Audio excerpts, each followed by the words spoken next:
দাদা, আমার কিন্তু খুব ভয় করছে দাদা। চল না দাদা, বাড়ি ফিরে যাই। এই চুপ কর তো, এই সবসময় ঘ্যান ঘ্যান করিস বলেই তোকে সঙ্গে করে আনতে চায় না। কিন্তু কোনো কিন্তু নয়, আমি তো আছি নাকি? আমি রোজ আসি, কই আমার তো কখনোই কিছু হয় না। কিন্তু গ্রামে সকলে যে বলে। ওরা কিচ্ছু জানে না। এবার তুই চুপ করবি না আমি তোকে এখানেই ফেলে রেখে চলে যাব? দাদার এরকম হুমকির পর শত ভয় পাওয়া সত্ত্বেও আর মুখ খোলে না বোন। বড় দাদার সঙ্গে থাকায় বোন কিছুটা ভরসা পেলেও দাদার ক্ষেত্রে তেমনটা মোটেই হচ্ছে না। ও যতই বলুক না কেন, গ্রামবাসীদের সমস্ত কথা মিথ্যা, সমস্ত রটনা আজগুবি, কিন্তু ও তো জানে যে সমস্ত রটনা কতটা বাস্তব। ওর চেয়ে আর কেই বা ভালো জানবে সে সমস্ত। নেহাত বাড়িতে বোনটাকে একা ফেলে আসতে ভরসা পেল না। ওই গ্রামও কি এখন বিপদমুক্ত? তার চেয়ে এই ভালো, বোনের ও ছাড়া আর আছেই বা কে? তার সাথে থাকলেই ও সব থেকে বেশি সুরক্ষিত থাকবে। নিজের দেহে প্রাণ শক্তি এতটুকু অবশিষ্ট থাকা পর্যন্ত ও বোনকে রক্ষা করে যাবে।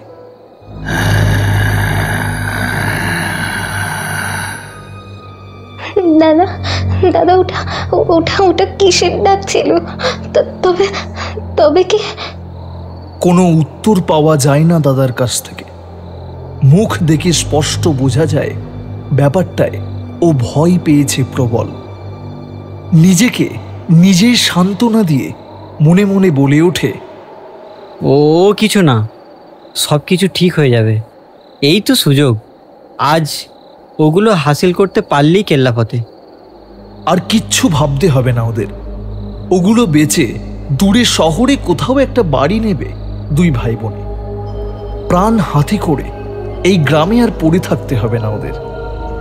একবার যখন পৌঁছানো গেছে ওই মৃত্যুনগরীর গুপ্ত কক্ষে, ও আজও পারবে পৌঁছাতে। আধার নেমে অনেকক্ষণই তো হতে চলল। ওই শয়তানটার শিকারের সময় যে হয়েই এসেছে। না, আর দেরি করা ঠিক হবে না। এখনই প্রবেশ করতে হবে ওখানে। আর তা না হলে ওর শিকার সেরে ফেরার আগেই কিছুতেই বার হওয়া যাবে না। না, ওর ভাগ্যটা বেশ ভালোই বলতে হবে। এরকম একটা চাকরির বাজারে যেখানে কোনো একটা কাজ পাওয়াই দায়ী হয়ে উঠেছে, সেখানে হঠাৎ করে ও যে এরকম মোটা মাইনের এবং সব থেকে বড় কথা ওর নিজের পছন্দ মতো একটা চাকরি পেয়ে যাবে, তা কখনোই ভাবা যায়নি। নীল সামন্ত বরাবর কলকাতায় বড় হওয়া একেবারে শহুরে ছেলে। বিএ পাস করে কোনো টেকনিক্যাল কোর্সে ভর্তি হবে করছিল, কারণ ওই টেকনিক্যাল লাইন ছাড়া আর চাকরি বাকরি পাওয়ার কোনো রাস্তা সে মোটেই দেখতে পাচ্ছিল না। আর সেই উদ্দেশ্যেই সে গিয়ে পৌঁছেছিল কমলের বাড়ি। কমাস আগেই সে আইটিআই কমপ্লিট করে একটা ভালো মতো চাকরি হাতিয়ে ফেলেছে। তো ওই আর কিছু না, শুধু কিছু টিপসের খাতিরেই যাওয়া আর কি। কমল, হ্যাঁ ও আসছে, ডেকে দিচ্ছি, তুমি বসো। এই হলো সুপ্রতিম, মানে সুপ্রতিম দা। এর দৌলতেই পরবর্তীতে নীল চাকরিটা পাবে আর কি। হ্যাঁ, সে ভালো ইঞ্জিনিয়ারিং কলেজের খোঁজ অবশ্যই দেওয়া যেতে পারে, কিন্তু আমার মতে তুই এই লাইনে আসিস না। এদিকে গেলে চাকরি একটা পেয়ে যাবি ঠিকই, কিন্তু আমার মনে হয় না তোর স্যুট হবে এই সমস্ত কাজ। তুই তো ফ্রিল্যান্সিং, ভিডিও এডিটিং না কি সমস্ত কাজ করছিলিস, তো ওটার কি হলো? আর ফ্রিল্যান্সিং ওসব করে কি আর সংসার চালানো যায়? মোট কথা আমার এখন একটা সিকিউর চাকরির দরকার। আচ্ছা কমল, তোর ওই বন্ধুকে আমার ব্যাপারটা বলা যায় না? কোন ব্যাপারটা বলতো? আরে, যে জন্য আমার তোর কাছে আসা, আমার চাকরি ট্রান্সফারের ব্যাপারটা। ও আচ্ছা আচ্ছা আচ্ছা, হ্যাঁ ওরও যখন একটা চাকরির দরকার আলটিমেটলি, তো বলে দেখো, কাজ পছন্দ হয়তো। ব্যাপার কি? কি কাজ? কি নিয়ে কথা বলছো বলো তো তোমরা? নীল, সুবনগড়ের কথাটা কি জানা আছে তোমার? কলকাতা থেকে মোটামুটি বাসে ট্রেনে 6-7 ঘন্টা টাইম লাগবে। তো ওখানে বাংলোর গার্ডের জন্য একটা ছেলের দরকার। না, ওই অত দূর গিয়ে ওয়াচম্যানের কাজ কে করতে যাবে? আরে বছরে প্রায় 4.5 লাখের প্যাকেজ, তার উপর থাকা খাওয়ার দায়িত্ব, সমস্ত খরচই মালিকের। কাজও আহামরি সেরাম কিছু নয়। না, এরপর আর না করতে পারেন নীল। অ্যানুয়ালি 4.5 লাখের প্যাকেজ, মানে মাসে 30,000-এর উপরে মাইনে। আর কি চায়? এখন কমলও হয়তো এত পায় না ঢুকেই। আইটিআই ডিপ্লোমা থাকলো মাথায়, ওয়াচম্যানের চাকরিই জিন্দাবাদ। এরপর আরও কিছুক্ষণ কথাবার্তার পর নীলের চাকরির ব্যাপারটা পাকা করে উঠে পড়ে সুপ্রতিম। নীলও খুশি মনে বিদায় নেয়। মাঝে কেটে গেছে বেশ কয়েকটা দিন। নীল কালই জয়েন করছে ওর নতুন চাকরিতে। একটা উত্তেজনা মিশ্রিত ভয় কাজ করছে মনে। বিদেশ বিভূই জায়গা, তার উপর গার্ডের কাজ, কাজেই তুলনায় মাইনেও অত্যাধিক রকমের বেশি। চিন্তা একটু হয় বই কি। আর ওই ফোন কলের ব্যাপারটা, কাল ফোনে কমলের বলা ওই কথাটা, কি মানে হতে পারে ওইটার? দেখিস ভাই, একটু সাবধানে থাকিস, নিয়মিত ফোন টোন করিস, যোগাযোগ রাখিস। সুপ্রতিমদার মুখে যা সমস্ত শুনেছিলাম ওই বাংলোর সম্বন্ধে। বাংলোর সম্বন্ধে? এরপর আর কথা হয় না ওদের। ফোনটা কেটে যায় এবং তারপর থেকে নীলের কল রিসিভ করা তো দূরের ব্যাপার, একটা মেসেজ সিন পর্যন্ত করেনি কমল।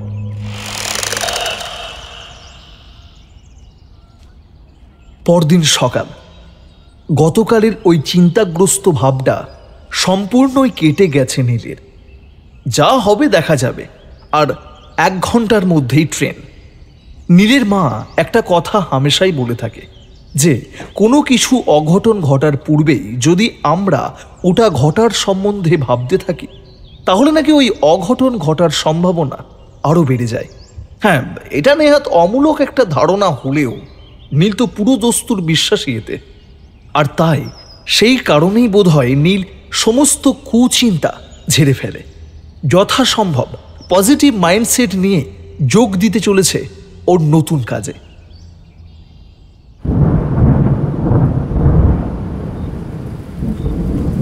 ঝিরিঝিরি বৃষ্টি শুরু হয়েছে এই কিছুক্ষণ। খুব জোর হয়তো 7টা কি 7:30 বেজে থাকবে, কিন্তু আশপাশের গতি প্রকৃতি দেখে কে বলে সে কথা? শহরে এরকম নিস্তব্ধতা একমাত্র মাঝরাতেই কল্পনা করা যায়। যেরকম সময়ে নীল বেরিয়েছিল বাড়ি থেকে, সে হিসাবে বেশ অনেকক্ষণ আগেই নীলের ওর গন্তব্যে পৌঁছে যাবার কথা থাকলেও ট্রেনে করা ঘন্টা 2 বিলম্বের খাতিরে তা এরকমভাবে অসম্ভব হয়ে দাঁড়িয়েছে। হাতে থাকা ফোনের দিকে লক্ষ্য করে নীল। এতক্ষণ কোনো ক্রমে টিকে থাকা নেটওয়ার্কের সর্বশেষ দাড়িটাও গায়েব হয়েছে। তার উপর ফোনের ব্যাটারিও একেবারে তলানিতে গিয়ে ঠেকেছে। নীল আর ভাবতে পারে না ওর শেষ সম্বল ফোনের ওই ক্ষীণ আলোকরশ্মিটাও গায়েব হয়ে পড়লে ও এতটা পথ পেরিয়ে বাংলোয় পৌঁছাবেই বা কি করে? সন্ধে হয়ে যাবার দরুন স্টেশনে যে সমস্ত রিকশার দেখা পাবার কথা ছিল তার টিকিটুকুর পর্যন্ত খোঁজ পাওয়া যায়নি। আর এখন কলকাতা ফিরে যাবারও প্রশ্ন হয় না। আজকেই ওর জয়েনিং ডেট, এরকম একটা সুযোগও হাতছাড়া করতে চায় না কিছুতেই। সুপ্রতিমদা বারবার করে বলে দিয়েছিল যে আজ রাতের ডিউটি কোনোভাবেই যেন মিস হয় না। সেরকমটা হলে চাকরি হাত থেকে ফসকালেও ফসকাতে পারে। তাই নীল আর কোনো কিছু না ভেবে শেষ 4-5 কিলোমিটার পথ হেঁটে পার করবে বলে স্থির করে। সে এক ভীষণ অভিজ্ঞতা যাকে বলে। নিজের পায়ের শব্দে বারবার চমকে উঠতে হয়, বারবার মনে হয় এই বুঝি কেউ পিছু নিল। এই এখন যেন একটা অতিরিক্ত জোড়া পায়ের আওয়াজও পাওয়া যাচ্ছে। হ্যাঁ, সে স্পষ্ট শুনতে পাচ্ছে শব্দটা, ঠিক তার পায়ের শব্দের সাথে তাল মিলিয়ে কেউ যেন হেঁটে চলেছে, পিছু নিয়ে চলেছে তার। কিন্তু পরক্ষণে পিছু ফিরে তাকাতে আর কিছুই চোখে পড়ছে না। সে এক অদ্ভুত পরিস্থিতি, কল্পনা নাকি বাস্তব তা সে কিছুই বলতে পারে না, কিন্তু কারো ফিসফিস করে কথা বলার শব্দ যেন সে শুনতে পাচ্ছে মাঝে মধ্যে। মার্কামারা এক জায়গা বলিহার এই শোভনকর। সন্ধে নেমেছে কি নামেনি, অমনি সাত তাড়াতাড়ি সব বাড়ি গিয়ে নাক ডেকে ঘুমোতে ব্যস্ত হয়ে পড়েছে। টিভিতে দেখানো ভুতুরে এপিসোডগুলোর গ্রামগুলোর অবস্থা এর চেয়ে ঢের ভালো। অন্তত ভূতের পরোয়া না করে কেউ না কেউ বেরিয়েই পড়ে। কোথাও কোথাও তো স্বয়ং ভূত মহারাজকেও ট্যাক্সি চালাতে দেখা যায়। আর এখানে এরকম এটা সেটা চিন্তা ভাবনায় ডুবে নীল কখন যে অর্ধেকের বেশি রাস্তা অতিক্রম করে ফেলেছে তা খেয়াল করেনি। এখন আশপাশের ফাঁকা মাঠের পরিবর্তে মেঠো রাস্তার দুপাশে মাঝারি ঘন জঙ্গল মতো চোখে পড়ছে, আর ওর মাঝে মাঝেই কিছু অন্তর অন্তর ছাড়া ছাড়া দু একটা কুড়ে ঘরও চোখে পড়তে শুরু করেছে। হ্যাঁ, অবশ্যই সেগুলোর প্রত্যেকটারই দরজা বন্ধ, এবং মানুষের অস্তিত্বও যে আছে ওগুলোর মধ্যে, সে ব্যাপারটাও বেশ তর্ক সাপেক্ষ। কিন্তু নীল তা সত্ত্বেও ব্যাপারটাই কেমন একটা যেন সাহস অনুভব করে অন্তরে। যাক বাবা, অন্তত গ্রামে তো প্রবেশ করা গেল। সুপ্রতিম তার কথা অনুযায়ী এখান থেকে আর খুব বেশি দূর হবে না ওই বাংলো। নীল সবে একটু স্বস্তির নিঃশ্বাস ফেলছিল কি ফেলেনি, তখনই ঘটল ঘটনাটা। নীলের এতক্ষণ সাথ দিতে থাকা ফোনের ফ্ল্যাশ লাইটটা বন্ধ হয়ে পড়ে হঠাৎই, আর ওই ঘটনার সাথে সাথে অমাবস্যার ঘন কালো অন্ধকারে ডুব দেয় সমগ্র আশপাশটা। যাক, ফ্ল্যাশটা বন্ধ হয়ে একটা তো উপকার হলো। এতক্ষণ যে ঘর বাড়িগুলোকে পরিত্যক্ত বলে মনে হচ্ছিল, এখন সেগুলোর প্রাণের কিছু তো অস্তিত্ব পাওয়া সম্ভব হচ্ছে। বাইরের আলো সমস্ত নিভে আসতেই বোঝা যাচ্ছে ব্যাপারটা।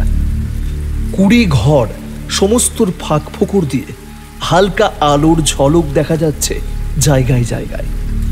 অর্থাৎ মানুষ অবশ্যই বাস করে এ সমস্ত ঘর বাড়িগুলোতে। শুধুমাত্র এই অসময়ে ঘরে দৌড় দিয়ে ঘুমে ব্যস্ত হয়ে পড়েছে সবাই। এই এক বিস্ময়কর ব্যাপার। আচ্ছা, ওটা কি কোনো দোকান গোছের কিছু কি? কজন লোকজনকেও তো দেখা যাচ্ছে ঘোরাফেরা করতে। দ্রুত পা চালায় নীল। বলা যায় একরকম দৌড়েই সে উপস্থিত হয় ওই অজানা লোকগুলোর কাছে। মোট 4 জন মানুষ, তাদের মধ্যে একজন মহিলা। তার হাতে একটা মাইক্রোফোন বা ওই ধরনের কিছু লক্ষ্য করা গেল। আর আশেপাশেও এখানে সেখানে ক্যামেরা, গ্রিন স্ক্রিন থেকে শুরু করে এটা সেটা পড়ে থাকতে দেখা যাচ্ছে। মানে আশপাশটাকে দেখে একটা ছোটোখাটো, মানে ও খুবই ছোটোখাটো একটা ফিল্মের সেট বলে মনে হচ্ছিল। এরকম এই সন্ধ্যাকালীন ঘুমন্ত গ্রামে এসব দেখতে এতই অবান্তর লাগছিল যে সব কিছু দেখে প্রথমটাই বিশ্বাসই হতে চাইছিল না নীলের। না না, আপনি ভুল করছেন। আমরা আসলে একটা লোকাল মিডিয়া হাউসে কাজ করি। এখানে ঘুরতে এসে যখন জানতে পারলাম সমস্ত ব্যাপারটা, তখনই লেগে পড়লাম আর কি ঘটনাটাকে কভার করতে। মানে বুঝলাম না, কভার করছেন মানে? এই অজপাড়াগায় আবার কি কভারের মতো আছে? বলেন কি, এখানকার মানুষ তো এইসবই খায়। এখন মানুষ খবরে গল্প কথা শুনতেই তো বেশি ভালোবাসে, তাই না? আর তা আপনার কি সূত্রে আসা এখানে বললেন না তো? আমি এসেছি চাকরি সূত্রে। তা আপনারা আপনাদের ওই গল্প কথার উপর কাজ চালিয়ে যান। শুধু এর মাঝে আমার একটু উপকার যদি করে দেন তাহলে খুব ভালো হয়। এদিকে ফোনটাও ডেড, বাংলোর ছবি দেখিয়েও যে রাস্তা জিজ্ঞাসা করবো তার উপায় নেই। আর ওটা ছাড়া যে কি করে বোঝায় আপনাদের, সেটাও তো মাথায় আসছে না ঠিক। বাংলোয় যাচ্ছেন বুঝি আপনি? তা সেখানে কি কাজ? এই রাত বিরেতে আমরা দলবল নিয়েও যেখানে যেতে ভয় পাচ্ছি, সেখানে আপনি কিনা এই আপনি ওই বাংলোতে আর কি কোনো কাজে যোগ দেননি তো ভুল করে? হ্যাঁ, কেন বলুন তো? এতক্ষণ দলের মাঝ থেকে পর্ণায় শুধু কথা বলে চলেছিল। এবার পাশ থেকে বডি বিল্ডার গোছের লোকটাও এসে যোগ দেয় কথায়। কেন কি, কেন নয় বলুন? আমি এখানকার স্থানীয় লোক, সবটাই যে আমার প্রত্যক্ষ করা। ওটা মানে যেটা স্বীকার করে চলেছে আর কি। আমাদের গ্রামবাসী ধারণা ওটা ওই বাংলোর আশেপাশের কোনো একটা জায়গাতেই থাকে। এরপর নিতান্ত গাল গল্পের মতো শোনালেও ঘটনার সত্যতা সম্পর্কে প্রশ্ন উঠলেও দীপেন, পর্ণা ও তাদের দলবলের কাছ থেকে যা জানা গেল তা কিন্তু বেশ রহস্যময় এবং সাথে সাথে বেশ অবিশ্বাস্য। কয়েক মাস যাবৎ এই গ্রামে এক নতুন বিপত্তি শুরু হয়েছে। ঘটনার সূচনার দিকে ব্যাপারটাকে কেউ সেরকমভাবে পাত্তা না দিয়ে থাকলেও এখন যে পরিস্থিতিতে গিয়ে পৌঁছেছে তাতে বিষয়টাকে অদেখা তো করা যাচ্ছেই না, তার সাথে ওটা এখন গ্রামবাসীদের বাঁচা মরার প্রশ্নও হয়ে দাঁড়িয়েছে। ঘটনার শুরুতে প্রথমে গ্রাম থেকে পোষ্য ভেড়া, ছাগল এ সমস্তই গায়েব হতে শুরু করেছিল। সকালে মাঠে চড়তে যাচ্ছে হয়তো 10টা বা 12টা ভেড়া, ফিরে আসছে হয়তো 1টা 2টো কম।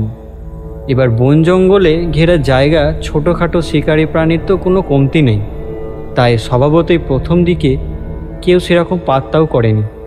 কিন্তু পরে যখন অতি সতর্ক থেকেও দিনে একাধিক প্রাণী গায়েব হতে শুরু হলো, দিনে মাঠ থেকে তো ছাড়, রাত বিরেতে বাড়ি সংলগ্ন খামার থেকেও প্রাণী গায়েব হতে শুরু হলো তখন চিন্তায় পড়ল গ্রামবাসীগণ। পাহাড়ি গ্রাম, বেশিরভাগ মানুষের জীবিকাই এখানে পশুপালন। দিনের পর দিন এরকম চলতে থাকলে তো বেশ মুশকিল। এসবের এখনই কিছু একটা প্রতিকার না করলেই নয়। মাফ করবেন, কথার মাঝপথে থামালাম। বলছি, গায়েব হয়ে যাচ্ছিল মানে? শিকারের হদিশও কি রেখে যাচ্ছিল না? মানে আতকেও শরীর, হাড়গোড় বা ওই ধরনের কিছু? না, কিছু মাত্র না। তারপর কি হলো? তারপর কত কিছুই তো হলো। পেশাদার হান্টার আনা হলো, গ্রামের সকলে আলোচনা করে ওয়াচ পার্টি বসানো হলো, কিন্তু ও সমস্ত কাজ তো হলোই না। তার উপরে আরও বিপত্তি বেড়ে গেল বহু গুণে। এরপর আরও কিছু হয়তো বলতে যাচ্ছিল দীপেন, কিন্তু দলের আরেক সদস্যের থেকে ডাক পড়ায় যেতে হলো ওকে। নীল পর্ণাকে উদ্দেশ্য করে বলে উঠল, কিন্তু হান্টার আনায়, ওয়াচ পার্টি বসানোয় বিপত্তি বাড়লো কেন?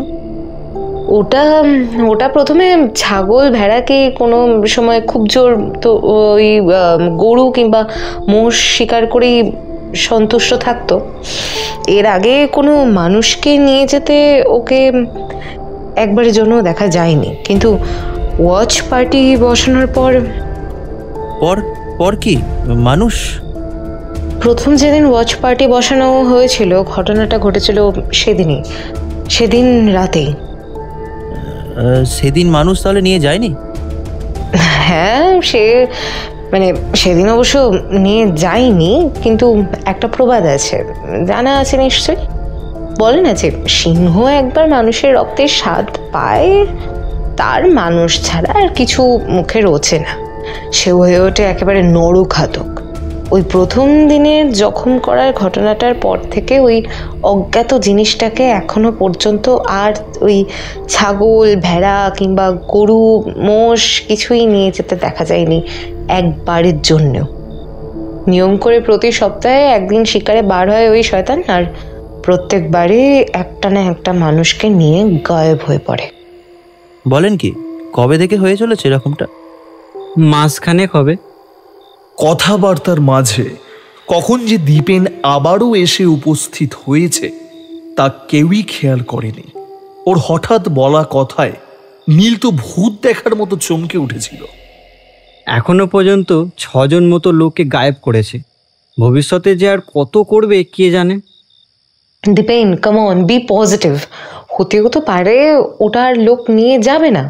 হিসেব মতো তো গত পরশু একটা লোক নিয়ে যাবার কথা ছিল ওটার, কিন্তু কই, কাউকে নিয়ে গেছে কি ওটা?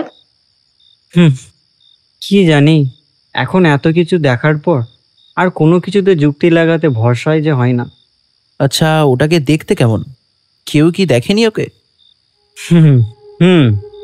দেখেছে বই কি, কিন্তু যে দেখেছে সে আর তো এই জগতে উপস্থিত নেই তা আমাদের কাছে বলার জন্য। আর ওই ওয়াচ গার্ডটা যে কিনা জখম হয়েছিল? পড়ে আছে বিছানায় শয্যাশায়ী, মুখের বাক শক্তিটুকু হারিয়ে বসেছে মানুষটা। এই গ্রামেই থাকে বুঝি? হ্যাঁ, গ্রামে বটতলায়, ওখানেই বাড়ি। না, আমি উঠি তাহলে, কথাবার্তায় বেশ দেরি হয়ে গেল। সে কি, উঠলেন মানে?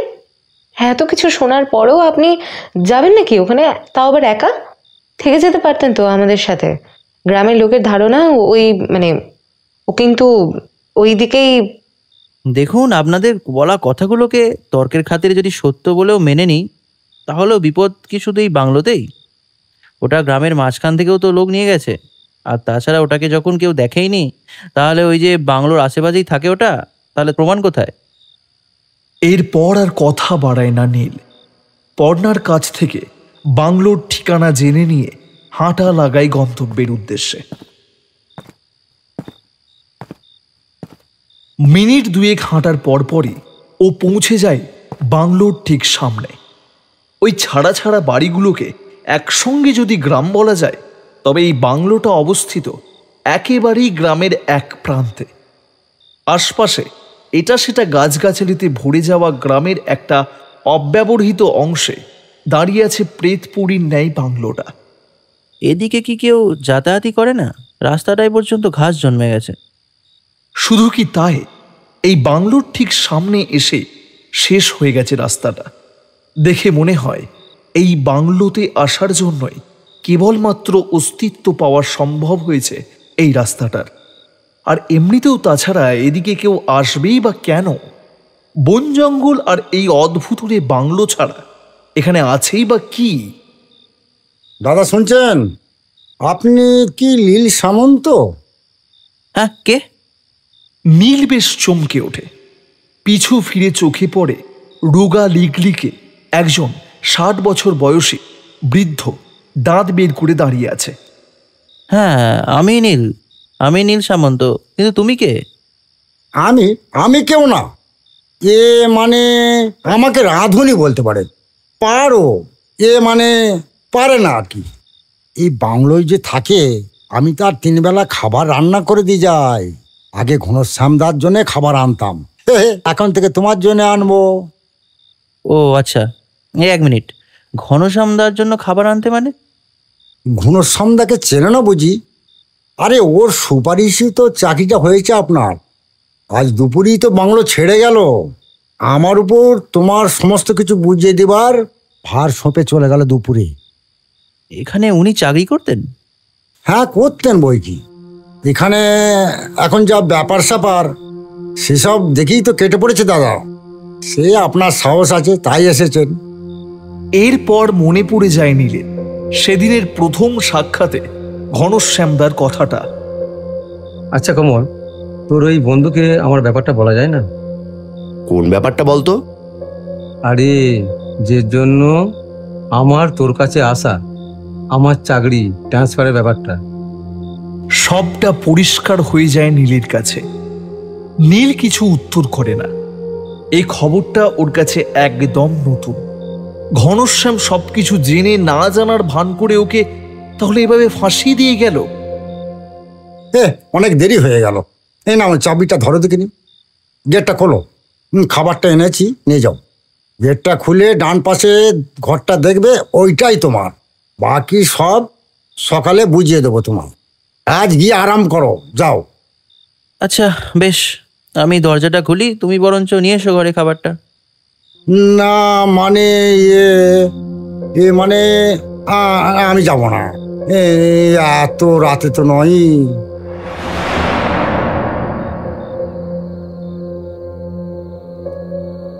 মাঝে কেটে গেছে বেশ কিছুটা সময়। এখন নীল সত্যই চিন্তিত। সুজয় তো কোনো মতে এক পাও রাখলো না বাংলোয়।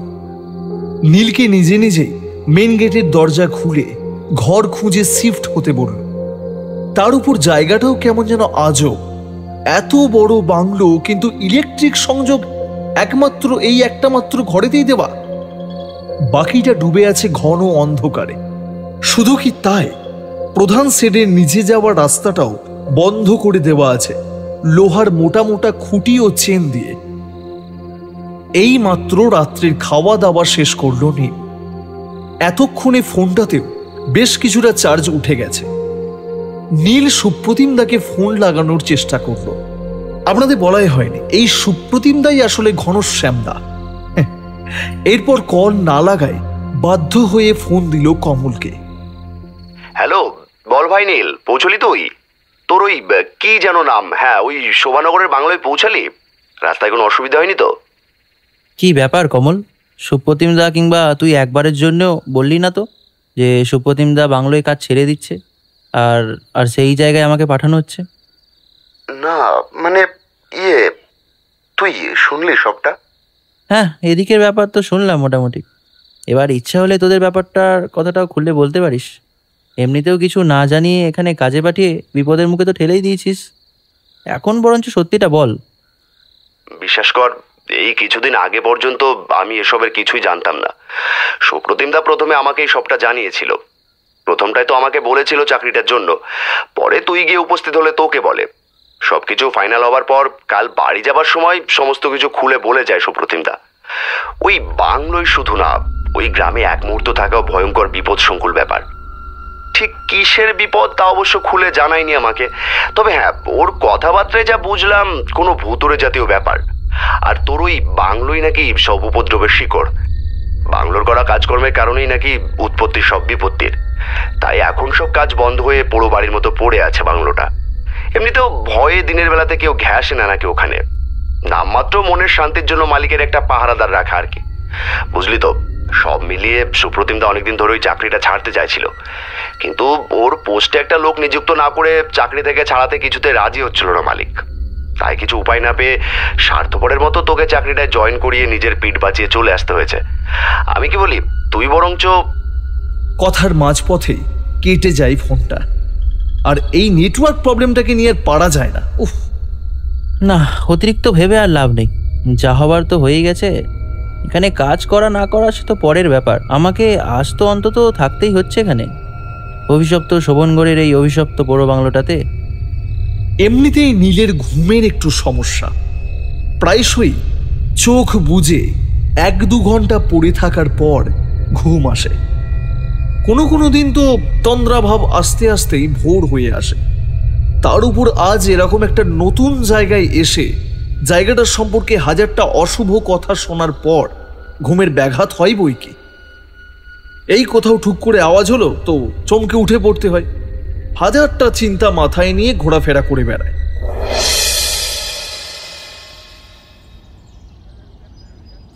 পরদিন সকাল। গত রাতে নীল যে কখন ঘুমিয়ে পড়েছে তাও নিজেই বলতে পারবে না। ক্লান্ত শরীর, এতটা জার্নি করে সেই কলকাতা থেকে আসা, সেসবের ফলেই বোধহয় এত সব কিছুর পরও ওর গতকাল তাড়াতাড়ি ঘুম চলে আসে। যাই হোক, রাতটা দুশ্চিন্তায় কাটালেও ভোরবেলাটাকে কিন্তু বেশ উপভোগ করেছে নীল। না আছে কোনো গাড়ি ঘোড়ার আওয়াজ, আর না আছে কোনো মানুষের হল্লাহল্লি। সব সময় কেমন একটা একঘেয়ে নিস্তব্ধতা বিরাজ করে আছে সর্বদা। আর নতুন এই একঘেয়েমির স্বাদটা মন্দ লাগছে না নীলের। কি দরকার কাজে ইস্তফা দিয়ে বাড়ি ফিরে গিয়ে? সব মিথ্যা, এ আর কিচ্ছু না। সমস্ত রটনা, এই আজগুবি সব কাহিনী, সবটাই গ্রামের অজ্ঞ লোকেদের বোকামি ছাড়া আর কিচ্ছু না। এরকম শান্ত একটা পরিবেশে ওসব ঘটনা ঘটতেই পারে না। দাদা বাবু, এত সকাল সকাল কি ব্যাপার? সুজয়ের গলা বলেই তো মনে হচ্ছে। নীল উঠে পড়ে। ঘর থেকে বেরিয়ে মেন গেটটা খুলে দেয় সাত তাড়াতাড়ি। চলে এলাম। কাল রাত হয়েছিল বলে কাজে কিছু বুঝিয়ে দেওয়া হলো না তোমায়। আমি বাড়ি গিয়ে সারা চিন্তায় ছিলাম জানেন। তুমি কিছু বিপদ না ঘটিয়ে বসো সেই আশঙ্কায় চোখের পাতা পর্যন্ত এক করতে পারিনি। এরপর বেশ কিছুক্ষণ কেটে গেল সুজয়ের নীলকে কাজ বুঝিয়ে দিতে। কাজ তো করার মতো কিছুই ছিল না, শুধু এটা সেটা নিষেধাজ্ঞার কথা বলতে বলতে সময়ের বেশ অনেকটা ভাগ কেটে গিয়েছিল। কি বিষয়ে না নেই নিষেধাজ্ঞা? রাতে ঘরের বাইরে যাওয়া যাবে না, বাংলোর অন্য অংশে যখন তখন ঘোরাফেরা করা যাবে না, কোনো মতেই বাংলোর মেন শেডে প্রবেশ না করা, আর সব শেষে শুধু একটা মাত্র কাজের কথা বলা হয়েছিল যে দিনে 1 ঘন্টা অন্তর অন্তর একবার করে বাংলোর চারপাশটা ঘুরে দেখা যে সবকিছু ঠিক আছে কিনা।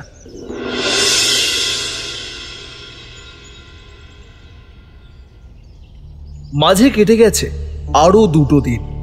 না, নীল কাজে ইস্তফা দেয়নি। এই কাজ তার খুব পছন্দ হয়েছে।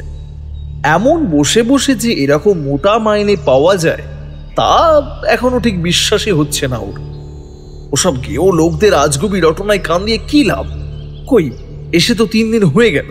কোথায় গেল ওদের ওই মানব শিকারী? হ্যাঁ, আজ সকাল থেকেই আকাশের মুখ ভার, মেঘলা আকাশ, ঠান্ডা হাওয়া বয়ে চলেছে গাছগাছালির ফাঁক দিয়ে।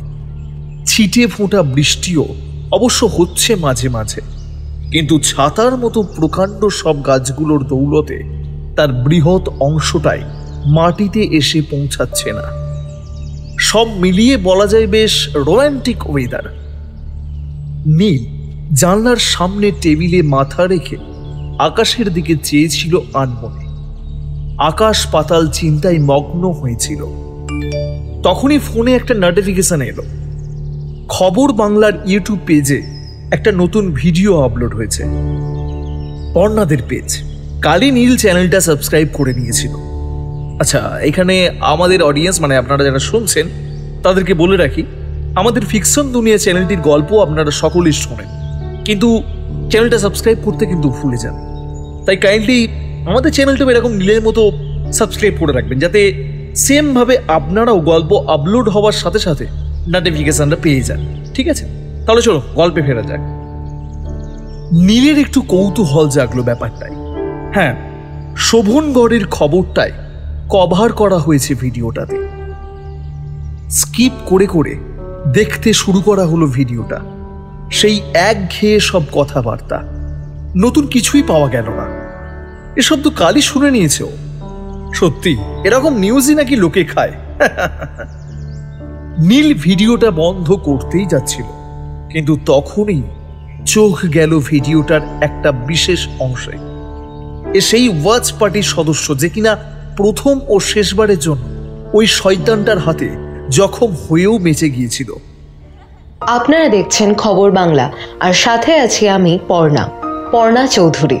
আর আমি চলে এসেছি শোভনগরের সেই ভিকটিম সুদীপ চ্যাটার্জির কাছে, যে কিনা প্রথম আক্রমণের শিকার হয়েছিলেন ওই অজ্ঞাত পরিচয় বস্তুটার। হ্যাঁ, তো পর্ণা, তুমি আমাদের সাথে কথা বলিয়ে দিতে পারো ওই সুদীপ বাবুর? তিনি যদি কিছু ধারণা দিতে পারেন আমাদের এই অজ্ঞাত পরিচয় শিকারীর 6টা মানুষকে গায়েব করেছে এখনো পর্যন্ত। রাহুল, সেক্ষেত্রে এটা কোনোভাবেই সম্ভব না। 14ই জুনের ওই ভয়াবহ ঘটনার পর থেকে ভিকটিম একেবারে বাক শক্তি হারিয়েছেন। তবে নিরাশ হওয়ার কিছু নেই, কারণ আমাদের উনি বলে প্রকাশ না করতে পারলেও আর একটা রাস্তা আছে ব্যাপারটাকে সম্ভব করানোর। খবর পরিবেশনা চলছে না কোনো সার্কাস চলছে তা বোঝা মুশকিল। এই জন্যই আমি জীবনেও নিউজ চ্যানেল খুলি না। ওদিকে ভিডিওতে ততক্ষণে বিছানায় আধশোয়া ব্যক্তিটার হাতে ধরিয়ে দেওয়া হয়েছে একটা নোটবুক। কাঁপা কাঁপা হাতে পেন্সিল ধরে কিছু একটা আঁকতে শুরু করেছেন ভদ্রলোক। মিনিট খানেকের পরিশ্রমের পর ছবিটা দেখানো হলো ক্যামেরায়। ছবি দেখে ভদ্রলোকের অঙ্কন প্রতিভার তারিফ না করতে পারলেও এঁকে যা বোঝানো হয়েছে তা কিন্তু স্পষ্ট বোঝা যাচ্ছে। এই বুঝি ওই শিকারীর প্রতিরূপ। ক্লাস 3 কিংবা 4 বাচ্চাদের দিয়ে যদি ডাইনোসরের কোনো ছবি আঁকানো যায়, ঠিক এরকমটাই হবে ওর ফলাফল। বলতে গেলে সুদীপবাবু 14ই জুনের রাত্রে ওনার উপর আক্রমণকারীর প্রতিরূপ অঙ্কনের জায়গায় এঁকেছেন একটা প্রকাণ্ড ডাইনোসরের ছবি। প্রকাণ্ড একটা টিকটিকি যেন দাঁড়িয়ে আছে তার পিছনের অতি ক্ষুদ্র 2 পায়ে ভর করে। আচ্ছা সুদীপবাবু, এটাই কি সেদিন 14ই জুন আক্রমণ করেছিল আপনাকে? আপনি কি ঠিক দেখেছিলেন? সুদীপবাবু সম্মতি সূচক ঘাড় নাড়েন। ইন্টারেস্টিং। আচ্ছা আচ্ছা, বেশ। তা এটা আকারে কত বড় হবে ঠিক বলতে পারেন কি? এটা একটা প্রমাণ বাঘ বা সিংহের মতো বড় কি, নাকি এর থেকেও আরো বড়? একটা ছোটখাটো হাতি, পূর্ণবয়স্ক হাতি? তো দেখলেন বন্ধুরা, সুদীপবাবুর মতে 14ই জুন আক্রমণকারী শিকারীর অবয়ব সম্পূর্ণভাবে মিলে যায় প্রাগ ঐতিহাসিক জীব ডাইনোসরের সঙ্গে, এবং এর শরীরটাও বেশ বৃহৎ, এবং এটা নাকি প্রমাণ হাতির সমানভাবে ওর আয়তন। নীল আবার কিছুটা এগিয়ে দেয় ভিডিওটা। গ্রামের আরও এক ব্যক্তির ইন্টারভিউ। যত ঝুট ঝামেলা শুরু তো এই বাংলোটা তৈরির পর থেকে। গ্রামের বয়স্করা তখনই বারণ করেছিল যে অতীতকে না ঘাঁটানোই উচিত, কিন্তু ওরা শহুরে লোক, কে শোনে কার কথা? ক্ষমতার জোরে। আচ্ছা, আপনি কি আমাদের দর্শকদের বলতে পারেন এই শোভনগরে মানুষ গায়েব হওয়ার সঙ্গে আপনার বলা ওই বাংলোর কি সম্পর্ক? কি সম্পর্ক? কি আর বলার আছে এতে? এটা তো সকলেই জানে। ছোটবেলায় আমাদের দাদু দিদাদের কাছে শোনা কথা, গ্রামের ওই অংশটায়, মানে বাংলোর কাছাকাছি কোথাও একটা গুপ্ত কক্ষে 7 রাজার সমান ধনসম্পদ লোকানো আছে। আর যিনি ওই মানুষগুলোকে গায়েব করে চলেছেন উনি হলেন ওই কক্ষের প্রহরী। আজ ওই গুপ্তধনের লোভে শহুরে মানুষগুলো ওই প্রহরীকে জাগিয়ে দিয়ে এখন নিজেরা পাত্তারি গুটিয়ে চম্পট হয়েছে, আর আমাদের গ্রামের লোকেদের মরার জন্য ফেলে গেছে। কেউ বাঁচবে না। যারা যারা ওই বাংলোতে কাজ করেছে, ওই গুপ্তধন প্রাপ্তির চেষ্টা মাত্র করেছে, তারা সকলেই মারা পড়বে। পই পই করে বারণ করেছিলাম যে কিছু পয়সার জন্য নিজের জীবনটা দিতে যাস না খামোখা, কিন্তু কে শোনে কার কথা? অতীতকে ভুলে যাওয়া মোটেই কোনো বুদ্ধিমানের কাজ নয়। অতীত আবার ফেরত আসছে, বুঝছো না কাকা?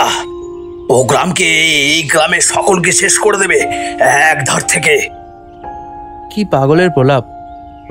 নীল বন্ধ করে দেয় ভিডিওটা। বোগাস, অশিক্ষিতর ধারই সব এক একটা। না না দাদা বাবু, অশিক্ষিত নয়, সত্য কথাই বলছে ওরা। তুমি কখন এলে? আর এসে তুমিও শুরু করলে তো সেই এসে থেকে শুনে চলেছি, এসে থেকে ওই এক মরা কান্না। নীলদা, আমার কি মনে হয় সুপ্রতিমদা কি এমনি চলে গেছে এই মোটা মাইনের চাকরি ছেড়ে? গন্ধ, ওই গন্ধের যে আশেপাশে আসবে তাকেই ও শেষ করে দেবে। তোমার কি মনে হয় কেন খুব একটা আমি আসি না এই জায়গায়? কেন গ্রামবাসীরা দিকের মাটি পর্যন্ত মারায় না? আর মানুষ তো ছাড়, বন্য প্রাণীরা পর্যন্ত তেমন একটা ঘেঁষে না এদিকটা। সে যাই বলো তুমি, তোমাদের ওই বোগাস কথাবার্তায় আমার বিশ্বাস কখনই জন্মাবে না। হ্যাঁ, প্রথম প্রথম একটু ভয় ভয় করছিল বটে, তা অস্বীকার করবো না, কিন্তু এখন আর তা হচ্ছে না। আর রইল ঘনশ্যামদার চাকরি ছাড়ার কথা, আমার তো মনে হয় তোমাদের মুখে এরকম ভয়ঙ্কর গাল গল্প শুনেই ও ভয়ে পাত্তারি গুটিয়ে পালিয়েছে। তোমাদের কিছু স্বার্থ তো আছে নিশ্চয়ই এতে। কি আমাদের ভয় দেখিয়ে তাড়িয়ে তোমরা এই গুপ্তধন পেতে চাও? হ্যাঁ, যার অস্তিত্ব সম্পর্কেই প্রশ্ন ওঠে তা পাওয়ার জন্য এত প্ল্যানিং? কি না অজ্ঞাত এক প্রাণী মানুষের শিকার করে চলেছে। এবার এর কি বাহানা দেবে সুজয়? কই, নীল আসার পর তো একটাও মানুষকে নিয়ে যাওয়া গেল না। সপ্তাহ পার হয়ে তো আরো কদিন হয়ে গেল। ব্যাপার কি? নীলকে দেখে কি ভয় পেয়ে গেছে? তাই ভয়ে লজ্জায় আর মুখ দেখাচ্ছে না সুজয়দের ওই শয়তান। এরপর সুজয় আর কথা বাড়ায় না, যাবার সময় শুধু বলে যায়, তা সেরামটা হলে তোমার প্রতিমদাকে জিজ্ঞাসা করো কি দেখে কাজ ছেড়ে পালালো, আর তারই দরকার বা কেন? আপনি তো অত্যন্ত সাহসী, আমার গাল গল্পে আপনার বিশ্বাসই হয় না। তুমি গিয়ে দেখুন না লোহার খুঁটির উপারে কি আছে, নিজেই দেখে আসছো না কেন সবটা? হ্যাঁ হ্যাঁ, তাই দেখবো, যদি দরকার হয় গিয়ে দেখবো বই কি। যেমন কথা তেমন কাজ। দুপুরে খেয়ে নীল প্রস্তুত হতে শুরু করে। ওকে দেখতেই হবে আজ। এভাবে কিছুতেই বসে বসে ওই বোকা ব্যাপারগুলো মেনে নেওয়া যাবে না। সত্যি কথা বলতে কি, নীল কিছুই বিশ্বাস করছে না এমন একটা ভাব দেখালেও ভিতর থেকে কিন্তু যথেষ্ট ভীত সন্ত্রস্ত। ওর এরকম দুঃসাহস দেখানোর পিছনে কাজ করছিল ওর ভয়। নিজে গিয়ে সম্পূর্ণ ঘটনাটাকে মিথ্যা প্রমাণ করে কিছুটা স্বস্তি পেতে চাইছিল ওর অবচেতন মন। দিন প্রায় পড়েই এসেছে। এই মিনিট 20 মধ্যেই হয়তো আধার এসে তার আধিপত্য বিস্তার করবে। এই গ্রামের অবশিষ্ট মানুষজনদের আরও ভীত সন্ত্রস্ত করে তুলবে হঠাৎই। গ্রামের একেবারে প্রান্তে অবস্থিত এই নির্জন বাংলোয় কোনো অঘটন ঘটে গেলেও হয়তো নীলের কণ্ঠ কারুর কর্ণগহ্বর পর্যন্ত গিয়ে পৌঁছাবে না, কিংবা পৌঁছালেও সবাই হয়তো ভাগ্যের পরিহাস বলে একটা লম্বা দীর্ঘশ্বাস ফেলে আগামী কটা দিনের জন্য নিশ্চিন্ত হতে পেরে পাশ ফিরে শুয়ে পড়বে। দিন ও রাতের সংযোগে এই রকম একটা মুহূর্তে আদ্যিকালের 3 সেলের একটি টর্চ বাগিয়ে কাঁপা কাঁপা বক্ষে লোহার খুঁটি ও শিকল পার করে অতি সন্তর্পণে এগিয়ে চলল নীল বাংলোর প্রধান অংশটার দিকে। দেখেই বোঝা যায় বহুদিন এটা ব্যবহার হয়নি। সিমেন্টের চাতালের ফাটলে ফাটলে গজিয়ে উঠেছে নানা রকমের বুনো গাছ। নীল যত অগ্রসর হচ্ছে একটা বিকট ভ্যাপসা গন্ধ তার তীব্রতা বাড়িয়ে চলেছে। অনেকটা হাঁটার পর নীল থমকে দাঁড়িয়ে পড়ে। বাংলোর চাতালের একেবারে ডেড এন্ডে এসে উপস্থিত হয়েছে ও। এবার এখান থেকে শুরু হয়েছে প্রধান সেটটা। লোহার প্রবেশ দ্বারটাতেও তো কোনো রকম তালা লাগানো নেই। দরজার কিছুটা অন্তরে একটা জং ধরা তালা ভাঙা অবস্থায় পড়ে আছে মাত্র। টর্চটা জেলে এক হাতে ধরে জং ধরা লোহার দরজাটায় একটা আলতো ঠেলা দেয় নীল। না, এ এক হাতের কর্ম নয়, জল পেয়ে কবজা সব জ্যাম হয়ে গেছে রীতিমতো। এবার টর্চটা পকেটস্থ করে 2 হাতে জোর লাগায় নীল এবং এবার সত্যিই একটা ক্যাচ শব্দ করে খুলে যায় দরজাটা। নীল মাথায় হাত দিয়ে দ্রুত মাটিতে বসে পড়ে উবু হয়ে। কই, কিছু হলো না তো? ও বৃথাই ভয় পাচ্ছিল। বাদুড় চামচিকিতে ওর ভীষণ ভয়। সাধারণত এরকম সব বন্ধ অন্ধকার কোণাগুলোতে বাদুড় চামচিকিদের একছত্র অধিকার হয়ে থাকে। কিন্তু দরজা খোলার পর টর্চের তীব্র আলো অন্ধকার ঘরে ফেলার পরও যখন কিছুই হলো না, তখন একটু স্বস্তি পেল। নিচে আলো ফেলে দেখা গেল মোটা ধুলোর আস্তরণে ঢাকা পড়ে আছে সমস্ত মেঝে। একটা পায়ের ছাপ লক্ষ্য করা গেল। হ্যাঁ, খুব নতুন অবশ্য ছিল না ওগুলো। ধুলো পড়ে ওগুলো মুছে এসেছিল প্রায়। আর কিছুদিন পর এলে হয়তো ওগুলোরও কিছুমাত্র অস্তিত্ব খুঁজে পাওয়া সম্ভব হতো না। নীল এখন এগিয়ে চলেছে ওই ছাপগুলোকে অনুসরণ করে। ঘরের একটা জায়গায় গিয়ে বার কয়েক এদিক ওদিক দিশাহীনভাবে ঘুরে ওটা আবার চলে গেছে সোজা সোজা একটা বন্ধ দরজার সামনে।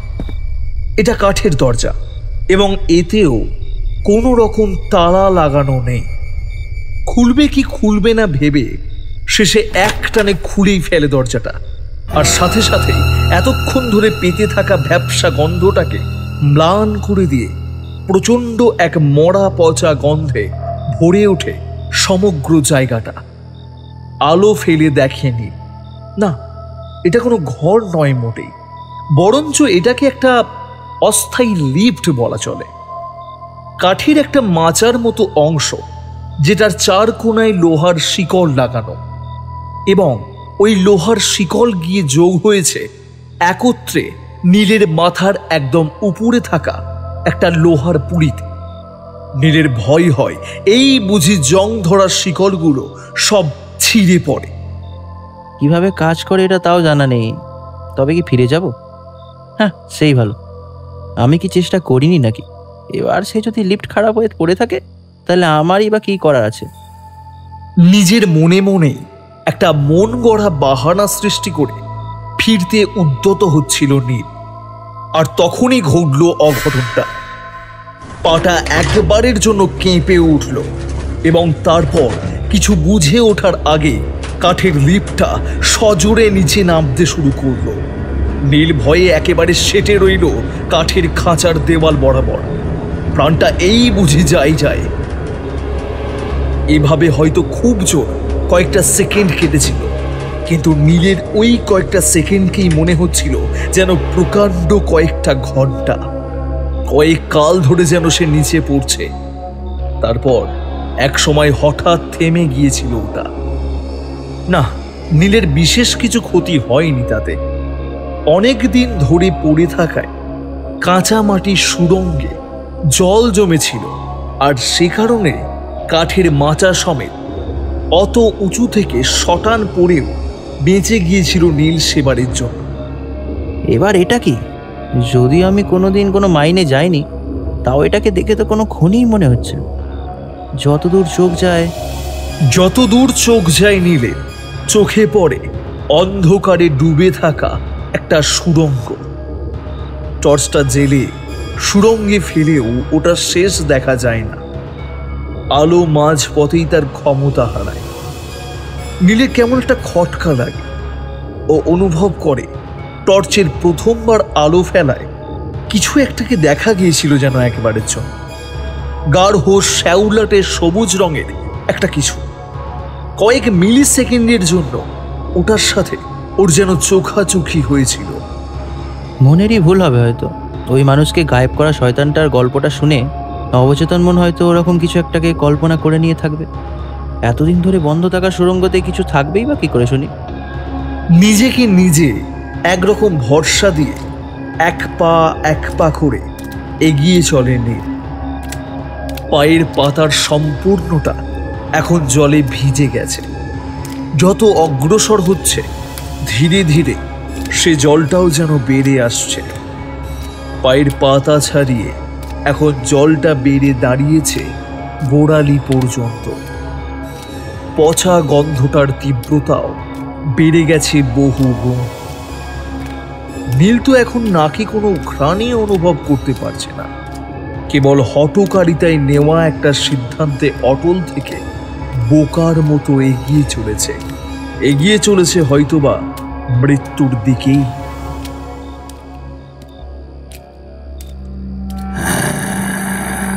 একটা চাপা গর্জনের মতো শব্দ শোনা যাচ্ছে। নীলের এক পা করে এগোনোর সঙ্গে সঙ্গে ওই শব্দটাও আরো স্পষ্ট হয়ে উঠেছে। এদিকে পায়ের পাতা গোড়ালি পেরিয়ে জল এখন হাঁটু ছুঁই। না, এখন আর ওই চাপা গর্জনের শব্দটা শোনা যাচ্ছে না। এতক্ষণ যেন নিঃশ্বাস নিতেই ভুলে গিয়েছিল নীল। এতক্ষণ পর ও যেন ধরে প্রাণ ফিরে পেল হঠাৎই। কি ছিল ওটা? মনের ভুল? না, মনের ভুল বলে অজুহাত দেওয়াটা নীলের এবার আর হলো না। কারণ এই মাত্র তার সাথে যে ঘটনাটা ঘটে গেল, তার যাই হয়ে থাকুক তা মোটেই মনের ভুল অন্তত ছিল না।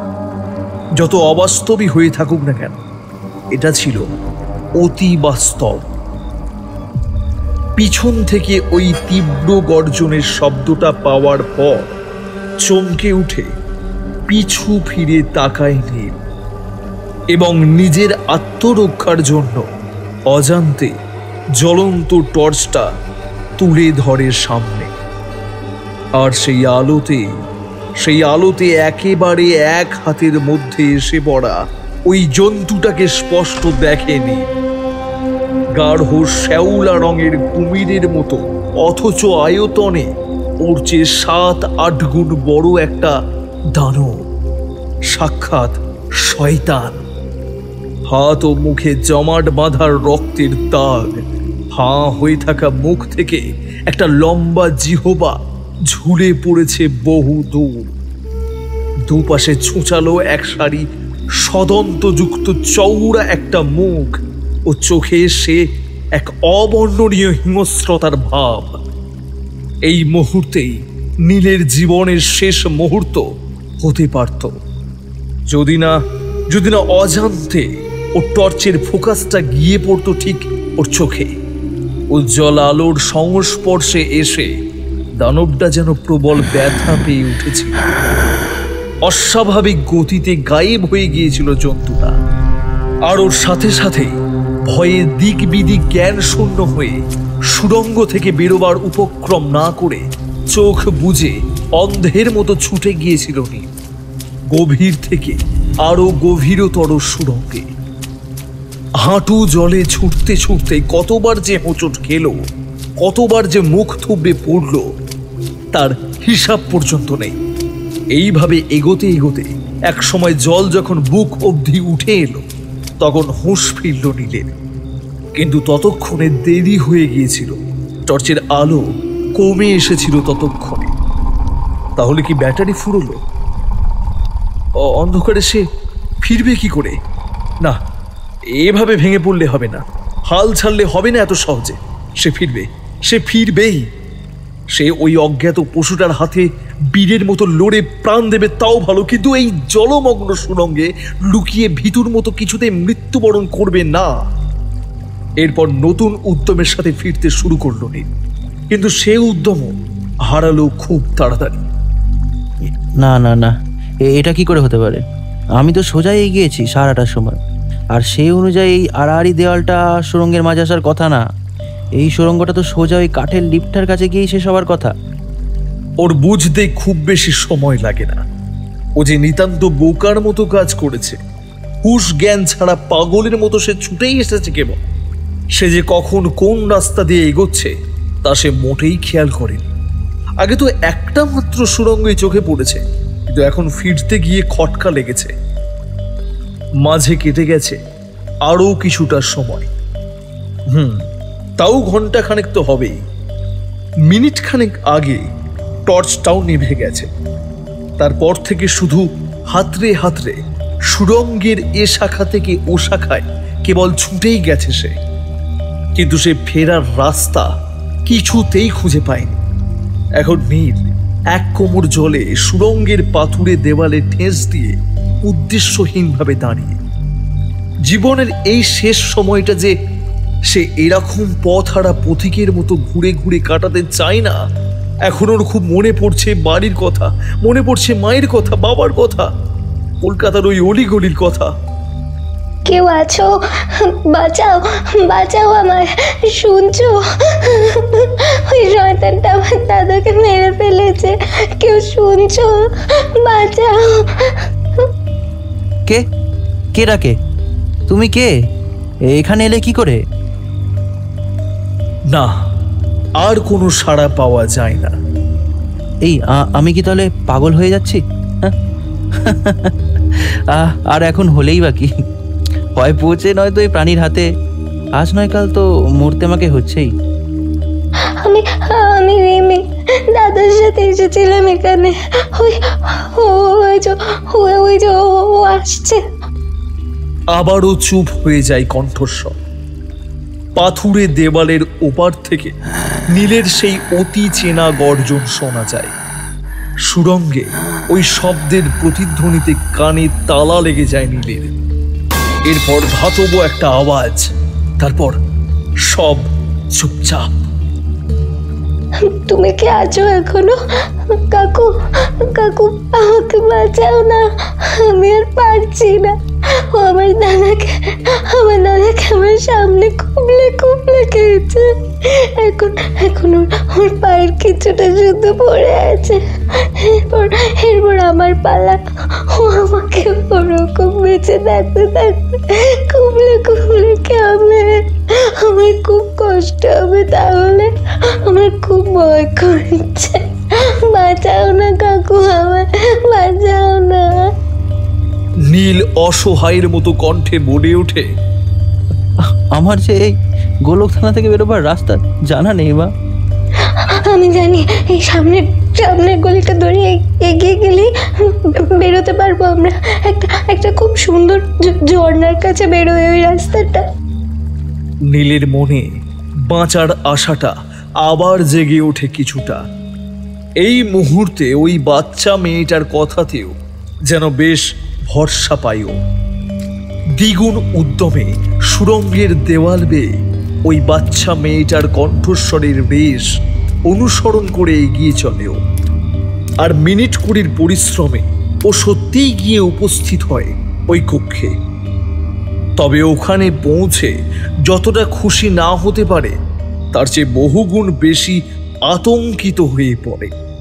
এখানটায় মেঝেতে জল নেই বললেই চলে, বেশ প্রশস্ত এটা, আর সাথে কক্ষটার উচ্চতাও বেশ উঁচুতে। কোথাও একটা ফাঁক ফোকর থেকে থাকবে, তা থেকেই একটা অনুজ্জ্বল লালচে রশ্মি এসে হালকাভাবে আলোকিত করে চলেছে কক্ষটাকে। আর তাতেই ওই ভয়ঙ্কর দৃশ্য দেখে শরীরের রক্ত জল হয়ে পড়েছে নীলে। পুরো ঘরটা সোনালি আভায় ঝকমক করছে। ঘরের এক পাশে স্তূপ আকৃত করে রাখা আছে শত শত হাড়গোড়। বেশ কয়েকটা মানুষের খুঁড়িও চোখে পড়ল ওসবের মধ্যে। আর গন্ধের কথা তো না বলাই শ্রেয়। কাকু, তুমি এসেছো, আমি আমি বেঁচে যাবো তাহলে? এতক্ষণ লক্ষ্য হয়নি, এবার কণ্ঠস্বর লক্ষ্য করে দেখতে পাইনি। ঘরের একটা অন্ধকার কোণায় পা ছড়িয়ে বসে আছে একটা ফুটফুটে মেয়ে। খুব জোর 5 কি 6 হবে হয়তো বয়স। ওই দেখো, ওই যে আলো দেখা যায়, ওটাই রাস্তা এখান থেকে বার হবার। দাদা বলেছিল এখান থেকে বেরোতে পারলে আমরা নাকি বড় লোক হয়ে যাব, আমাদের আর এই গ্রামে থাকতে হবে না। নীল ওই বাচ্চা মেয়েটার নির্দেশকৃত জায়গার দিকে তাকায়। সত্যি তো একটা ক্ষীণ আলো দেখা যাচ্ছে বটে। চলে এসো, কোনো ভয় নেই, আমরা ঠিক বেরিয়ে যাবো এখান থেকে, যেভাবে হোক বেরিয়েই যাব, কোনো ভয় নেই। কিন্তু কিন্তু আমার যে পা বাঁধা, যায় কি করে? কি পা বাঁধা? কে বাঁধলো? কই দেখি। নীল এগিয়ে যায়। মেঝেতে পড়ে থাকা একটা টর্চ দেখতে পেয়ে হাতড়ে তুলে ওটাকে জ্বালিয়ে নীল। আর আলোতে প্রথমেই চোখ ধাঁধিয়ে যায় নীলের। এ কি দেখছে ও? তাহলে কেউ সত্যি পাগল হয়ে গেছে? কক্ষের মেঝে থেকে শুরু করে সবকিছু এখানে সোনার, এ কি করে হতে পারে? এরপর নীল আশপাশের সুড়ঙ্গগুলোতেও আলো ফেলে দেখে। হ্যাঁ, এদিকের পুরো সুড়ঙ্গটাই আদ্যপ্রান্ত সোনা দিয়ে মোড়া, যেন কেউ পাথরের বদলে সোনা খোদাই করে সুড়ঙ্গটা বানিয়ে গেছে। কাকু, কাকু, আমার খুব ব্যথা করছে পায়ে। হ্যাঁ হ্যাঁ হ্যাঁ, ব্যথা ব্যথা করছে। নীলের হুঁশ ফেরে সোনা ছেড়ে এসে মেয়েটার দিকে অগ্রসর হয়। আলো ফেলে দেখে এবং সাথে সাথে গাটা গুলিয়ে ওঠে প্রচন্ড। মেয়েটার ডান পায়ের ওপর একটা মস্ত বড় সোনার চাই বসানো। চাইটার ভারে মেয়েটার পাটা ফেটে রক্ত গড়িয়ে এসেছে বহু দূর। এখন সেটা জমে কালচে বর্ণ ধারণ করেছে, আর পিঁপড়ে জাতীয় এক ধরনের পোকায় ছেয়ে ফেলেছে সমস্ত জায়গাটা। খুবলে খুবলে খেয়ে চলেছে মেয়েটার জখমকৃত পাটা। ওই যে ওদিকে রাখা আছে আমার দাদাকে। নীল আলো ফেলে নির্দেশিত জায়গায়। দৃশ্য দেখে ভয়ে এক হাত পিছিয়ে আসতে হয় ওকে।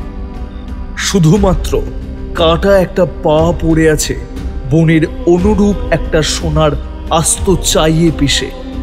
বাকি শরীরটা গায়ে, রক্তে রক্তারক্তি হয়ে আছে সমস্ত জায়গাটা। আমার সামনে আমার দাদাকে চিড়ে চিড়ে খেয়েছে ওই জানোয়ারটা। এবার তো মনে হয় আমারই পালা। কাকু, কাকু, তুমি আমায় বাঁচাবে তো তুমি আমায় কাকু?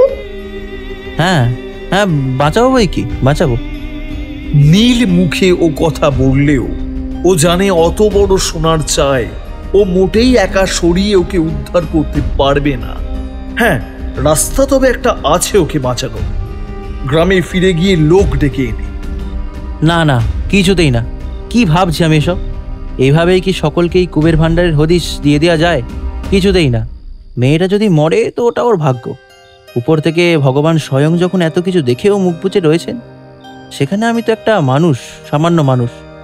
একটা সামান্য মানুষ হয়ে কী বা করতে পারি? আর তাছাড়া লক্ষ্মীকে এভাবে কি পায়ে ঠেলতে আছে? আমাকে বাঁচতে হবে। এই সমস্ত ধন ভাণ্ডারের মালিক এখন যে আমি, একমাত্র আমি। তারপর নীল আর পিছু ফিরে তাকায়নি। গর্জনটা আবারও শোনা গেছে, সাথে শোনা গেছে একটা বাচ্চা মেয়ের বুক ফাটা আর্তনাদ, কাকু কাকু বলে ডাক। কিন্তু না, নীল তা সত্ত্বেও একবারের জন্য হলেও ঘুরে তাকায়নি পর্যন্ত পিছনে।